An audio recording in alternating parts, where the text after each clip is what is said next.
bondo misnga boya na kin ya bana ya kin rendez-vous ezarana tout le monde wana to beta masolo mboka to beta masolo musique to beta masolo nyonso na kati ya kin bana kin to sandeni to salibo au compte YouTube au beti kin ya bana ya kin directement au monde on va traduire qui casse la grosse caisse d'Apple Super Size quoi triple trap rendez-vous ezana kin ya bana ya kin au compte YouTube au beti kin ya bana kin directement au monde on a traduire qui casse la grosse caisse d'Apple Super Size quoi triple trap babi masolo ezongi kuna to activer déjà vitesse kin ya bana kin n'est-ce pas que kin ezara ya bana kin voilà to kutana kuna ba onyo so badinganga ba ope badinganga to kutana na kin ya bana ya kin nazongi pi sunde na sebino ke na kozonga grosse caisse tu le pikasa double super size to farata ke ndaka ke pi nazongi ba fan nanga tu waninga monanga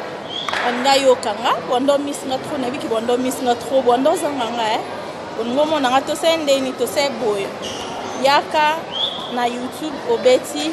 kin ya bana kin onyo so na posa monanga onyo so na posa yokanga onyo so na posa solaranga yaka na kin ya bana kin bisous kin ezara ya bana kin n'est-ce pas que kin ezara ya bana kin tu le kika sa no cross caisse double super size triple